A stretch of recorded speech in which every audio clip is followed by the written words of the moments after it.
তো আমার মনে হয় তোমরা আমার আগে এটা করে ফেলেছো। তাহলে চলো, এখানে দেওয়া আছে একটা ব্যক্তি তার যাত্রার অর্ধেক পথ v1 দ্রুতিতে এবং বাকি অর্ধেক পথ v2 দ্রুতিতে সম্পন্ন করলে তার গড় দ্রুতির মান কত হবে। খুবই ইজি একটা কোশ্চেন, জাস্ট এখানে সিম্পলি ভি অফ অ্যাভারেজ বা গড় দ্রুতি বের করতে বলেছে। তাহলে ভি অফ অ্যাভারেজ মানে হচ্ছে কি, টোটাল ডিস্টেন্স ভাগ হচ্ছে টোটাল টাইম। তো আমরা এটা একটু লিখে ফেলি। আচ্ছা, এটা সমান হয় না কেন, যতবার কি ততবার বাঁকা আছে, এবার হয়েছে। তো আমরা এখানে দেখব যে টোটাল ডিস্টেন্স সে কতটুকু গিয়েছে এবং টোটাল অতটুকু যেতে তার টাইম কত লেগেছে, সেটাকে ভাগ করলে আমরা পেয়ে যাচ্ছি তার গড় দ্রুতি বা অ্যাভারেজ স্পিড। তো এখন টোটাল ডিস্টেন্সটা কীভাবে বের করা যায়, খেয়াল করো। আমাদের এখানে দিয়েছে যে সে প্রথমে তার যাত্রার অর্ধেক পথ গিয়েছিল v1 দ্রুতিতে এবং বাকি অর্ধেক পথ গিয়েছিল v2 দ্রুতিতে। তাহলে ধরো তার যাত্রার টোটাল পথটাই হচ্ছে ডি। তাহলে টোটাল পথ যদি ডি হয় তাহলে আমি বলতে পারি এটা আমরা উপরে বসাতে পারবো, কোনো সমস্যা নেই। এবং অর্ধেক পথ তাহলে কত হবে, অবশ্যই ডি ডিভাইড বাই 2 হবে। তাহলে আমরা এখানে ডিটাকে ধরে নেব। তাহলে এই লোকটার যাত্রার যে মোট পথ সেটাকে তুমি ডি ধরে নিতে পারো, এটা আমাদের ধরলাম।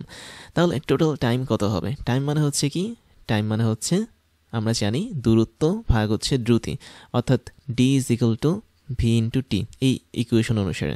তাহলে টাইম আমরা লিখতে পারি কি, ডি ডিভাইড বাই হচ্ছে ভি। তাই যদি হয় তাহলে আমরা দেখতে পাচ্ছি প্রথম অর্ধেক পথ সে গিয়েছে v1 দ্রুতিতে, তার মানে অর্ধেক পথ মানে তার দূরত্ব d/2 হবে, এটা হচ্ছে তার অর্ধেক পথ।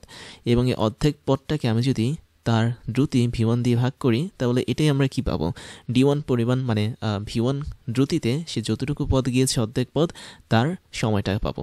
দ্যাট মিনস এটা হচ্ছে আমাদের t1। তাহলে t1 হচ্ছে এমন একটা সময় যে সময় সে প্রথম অর্ধেক পথ গিয়েছে v1 দ্রুতিতে, তো ওটার মান হচ্ছে আমাদের এই টোটালটা। এবং এরপরে আমাদের আরও একটা সময় আছে, সেটা হচ্ছে বাকি অর্ধেক পথ যে সে গিয়েছে v2 দ্রুতিতে সেটার সময়টা। তাহলে ওটার সময় কী হবে, বাকি পথ অবশ্যই অর্ধেক পথ, এজন্য d/2, এবং এটাকে আমি ভাগ করব দ্বিতীয় যে দ্রুতিটা আছে সেটা ধারা বা স্পিড ধারা।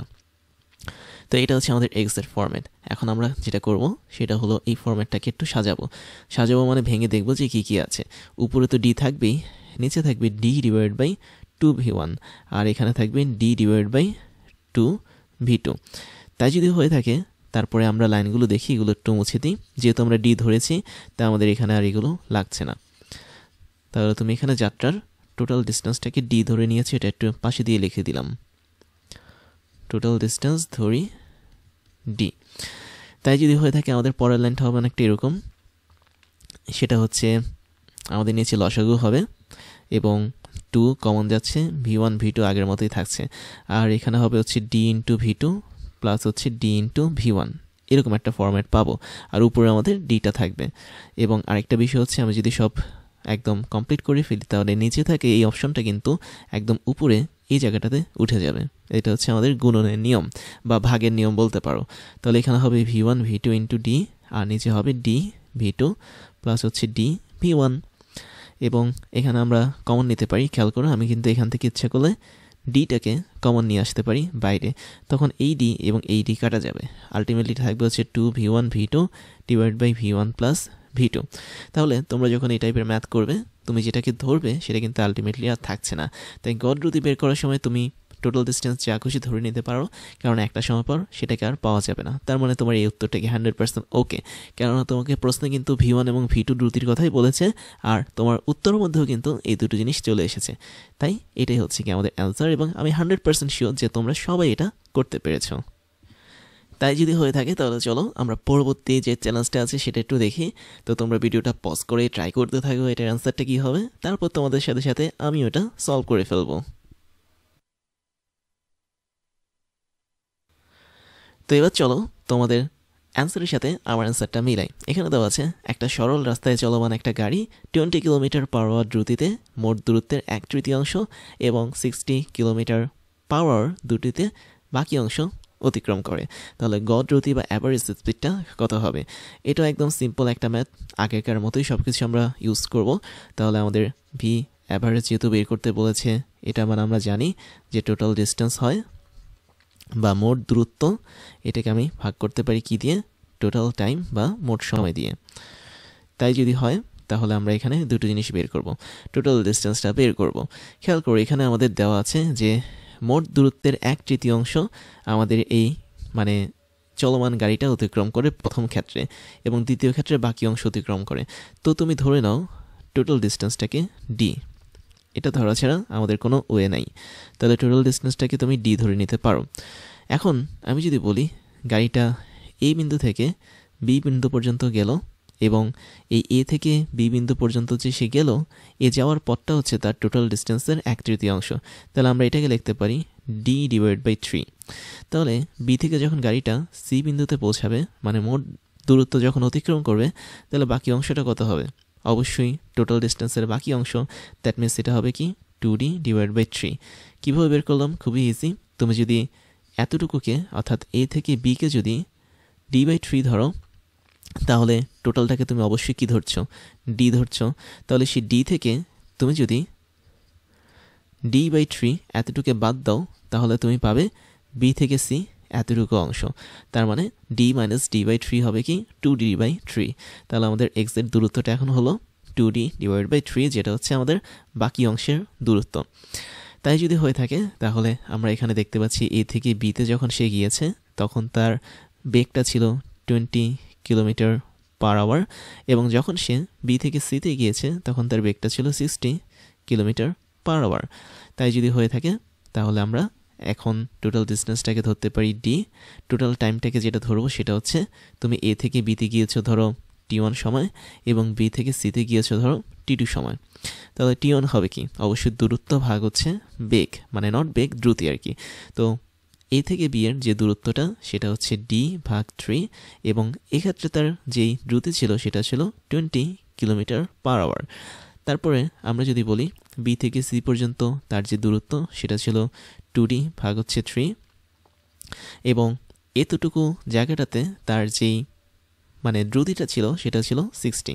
তাই যদি হয়ে থাকে, তাহলে এটাকে আমরা এখন হিসাব করে দেখব কত আসে। তো এবার আমরা হিসাবটা করি লসাগুর মাধ্যমে। এটা হবে ডি, আর নিচে হবে কি d/3 × 60, আর এখানে হবে হচ্ছে ডি, আর 3×6 = 180 হবে। তাই যদি হয়ে থাকে, তাহলে আমরা পরবর্তীতে এটাকে একটু সম্প্রসারিত করি। ডি উপরে থাকবে আগের মতোই, এবং নিচে থাকবে কি লসাগুটা, এবং 60 আর 180 লসাগু কিন্তু 180 হবে। তাহলে 3 60 180 হয়, তাই আমাদের এখানে 3 পাবো, আর এখানে কেবলমাত্র একটা ডি পাবো। তাই যদি হয়ে থাকে, তাহলে আই থিঙ্ক এটা এমন হবে 180 উপরে চলে যাবে, আর নিচে থাকবে হচ্ছে শুধুমাত্র 4 তারপর না, এখানে একটা ঝামেলা হয়েছে। আসলে এখানে 2D ছিল, খেয়াল করো, এই জায়গাটাতে কিন্তু 2D ছিল। তার মানে এখানে একটা 2D কিন্তু থাকবে আলটিমেটলি। এই 2টা আমাদের বাদ পড়ে গেছে। হ্যাঁ, 2 থাকবে। তাই যদি হয়ে থাকে, তাহলে এখানে এক্সট্রা একটা 2D কিন্তু আসবেই, এটার কোনো ছাড়া নাই। এবং আরেকটা বিষয় হচ্ছে, হ্যাঁ 3×6 = 18, 3 বিষয় হচ্ছে 60, সব কিছুই ঠিক আছে। সিম্পলি এখানে 2Dটা আর কি আসবে। তার মানে এখানে আর এটা 3D + 2D 4D হবে না, এটা 5D হবে। তো আলটিমেটলি আমরা এখানে উপরে এবং নিচে যে ডিটা আছে এটাকে কাটতে পারি, এবং 180কে ভাগ দিতে পারি সরাসরি 5 দিয়ে। তাহলে আলটিমেটলি আমাদের অ্যান্সারটা আসছে কত? 36। এবং ইউনিটটা কি হবে? অবশ্যই যেহেতু এটা গড় দ্রুতি, তাই আমরা ইউনিট হিসেবে এখানে নিয়েছিলাম কি, প্রত্যেকটা দ্রুতির ইউনিট ছিল কি km/h। তাই আমাদের এখানে গড় দ্রুতিরও ইউনিট হবে km/h। এবার ওয়েডিমির পক্ষ থেকে তোমাদের জন্য থাকছে দারুণ কিছু সারপ্রাইজ, যার প্রথমটা হচ্ছে ডিজিটাল লাইব্রেরি। আমাদের এই লাইব্রেরির লিঙ্ক তুমি পেয়ে যাবে এই ক্লাসের ডিসক্রিপশন বক্সে, যেখানে আমাদের প্রত্যেকটা ক্লাসের লিঙ্ক এবং নোটগুলো পেয়ে যাচ্ছ কেবলমাত্র এক ক্লিকে। তুমি তোমার পছন্দের মতো যে কোনো সাবজেক্টের ক্লাস করতে পারবে এই লাইব্রেরি থেকে, যে কোনো ক্লাসের নোট তুমি ডাউনলোড করতে পারবে দেশের অন্যতম এই বড় ডিজিটাল লাইব্রেরি থেকে। এরপর তোমাদের জন্য থাকছে আমাদের বেস্ট রিসোর্স থেকে তৈরি করা ক্লাসগুলো, যেখানে আমরা বিশ্বের টপ লেভেলের বইগুলো ফলো করে তোমাদের জন্য ক্লাসগুলো বানিয়ে থাকি।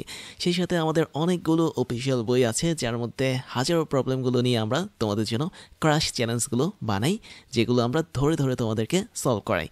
তারপরে তোমাদের জন্য থাকছে হচ্ছে আমাদের পেইড কোর্সের সুযোগ, যেখানে তোমরা ফ্রি ক্লাসগুলোতে এত পরিমাণ সুযোগ পাচ্ছ, এবং সেখানে পেইড কোর্সগুলো তোমাদের জন্য, তোমাদের প্রিপারেশনের জন্য অনেক বেশি পরিমাণ ইম্পর্টেন্ট, যেগুলো তোমাদের প্রিপারেশনগুলোকে এক্সট্রা একটা লেভেলে নিয়ে যাবে। আমাদের পেইড কোর্সগুলো সম্পর্কে ডিটেলস জানার জন্য তোমরা আমাদের এই ক্লাসের ডিসক্রিপশন বক্সে যেতে পারো। সেখানে আমাদের অফিসিয়াল ওয়েবসাইটের লিঙ্ক পেয়ে যাবে এবং সেখানে গিয়ে তোমরা জানতে পারবে আমরা বছরের কোন সময়টাতে কোন ধরনের কোর্সগুলো রানিং করাচ্ছি এবং কোন ধরনের কোর্সগুলো আমরা পরবর্তীতে লঞ্চ করব। এরপরে তোমাদের জন্য থাকছে আমাদের স্টুডেন্ট কমিউনিটি। তোমরা সেখানে জয়েন করতে পারো। আমাদের অফিসিয়াল ফেসবুক পেজের লিঙ্ক হচ্ছে facebook.com/oedemy এবং তোমরা চাইলে আমাদের ফেসবুক গ্রুপেও জয়েন করতে পারো। গ্রুপের লিঙ্ক হচ্ছে facebook.com/groups/oedemy। তারপর তোমাদের জন্য থাকছে আমাদের ক্লাস এবং কোর্স নিয়ে সমস্ত আপডেট খবর জানার প্রসেস। তার জন্য তোমাকে জয়েন করতে হবে আমাদের টেলিগ্রাম চ্যানেলে এবং আমাদের টেলিগ্রাম চ্যানেলের লিঙ্ক হচ্ছে t.me/oedemy। এখানে জয়েন করলে তোমরা আমাদের প্রতিদিনের ক্লাসের খবরগুলো পেয়ে যাবে। কোন দিন কোন কোর্সটা আমরা লঞ্চ করছি, কোন কোর্সটা বর্তমানে রানিং আছে, কোন কোর্সটাতে তুমি ভর্তি হতে পারবে, সমস্ত ধরনের খবর তোমরা জেনে যাবে আমাদের এই টেলিগ্রাম চ্যানেল থেকে। তাহলে এখনই জয়েন করে ফেলো t.me/oedemy এখানে গিয়ে। এবার আমি তোমাদেরকে আমার পরিচয়টা জানাচ্ছি। আমি হচ্ছি ইমতিয়াজ, ওয়েডেমি সহ ক্রাশ ইঞ্জিনিয়ারিং এবং টকডেমির ফাউন্ডার হিসেবে কাজ করছি, যেখানে ওয়েডেমিতে আমি স্কুল এবং কলেজ লেভেলের স্টুডেন্টদেরকে পড়াই। ক্রাশ ইঞ্জিনিয়ারিংয়ে আমি ইঞ্জিনিয়ারিং লেভেলের স্টুডেন্টদেরকে পড়িয়ে থাকি এবং টকডেমিতে মেডিকেল সায়েন্সের স্টুডেন্টদেরকে পড়িয়ে থাকি।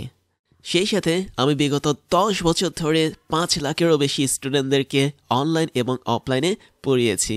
আমার এডুকেশনাল ব্যাকগ্রাউন্ড হচ্ছে বিএসসি কমপ্লিট করেছি ইলেকট্রিক্যাল অ্যান্ড ইলেকট্রনিক ইঞ্জিনিয়ারিং নিয়ে, এমএসসি কমপ্লিট করেছি বায়োমেডিক্যাল ইঞ্জিনিয়ারিং নিয়ে এবং বর্তমানে একটা ইউনিভার্সিটিতে লেকচার হিসেবে কাজ করে যাচ্ছি।